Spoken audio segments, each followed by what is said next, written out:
Fish. Fish on. Good fish.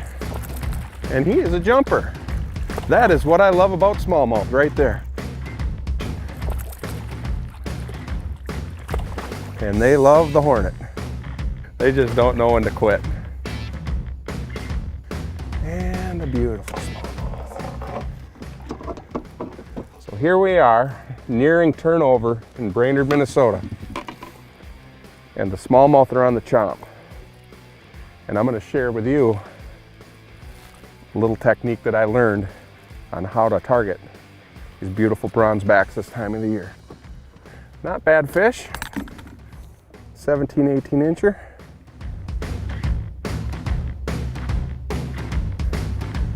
Thank you, girl.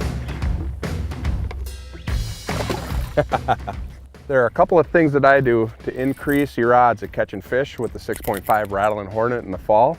The very first thing that I do is I get on the upwind side of the break and I hit the spot lock on the trolling motor. That way when I'm making my cast, I'm casting directly down the break, keeping the lure in the strike zone for the maximum amount of time. In the fall, most of the smallmouth are on the deep, sharp breaks. Another thing is using a very bright colored bait in this clear water in the fall. There's something about it, I think the smallmouth just can't handle it. And they use their eyes quite a bit in this clear water. Add in the rattle, it increases your catches. Oh yeah, another girl. Staying deep. Here she comes. Here she comes. Oh yeah, she's smallmouth. I think I'll just hoist this one. Yeah, nice fish. Another thing that I do is you want to make a long cast as far as you can. So I whip it out there as far as I can, and as soon as it hits, now this is the last thing, as soon as it hits, I crank it down as fast as I can to get it as deep as possible and then slow it down. You want to get that lure down as deep as you can because most of these fish are going to be below 10 feet. There's one.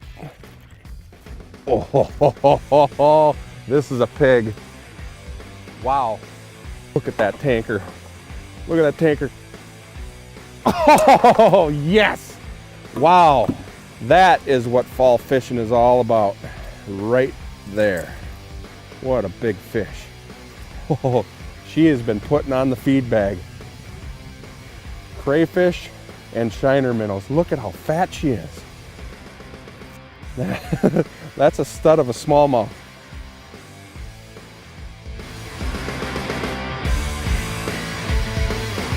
Some people might associate little lures with smallmouth bass because of the smallmouth bass aspect, of things. But in the fall, I don't think you can get big enough. And the profile of the 6.5 actually looks bigger in the water, the way it shakes and the way it vibrates and the way it rattles.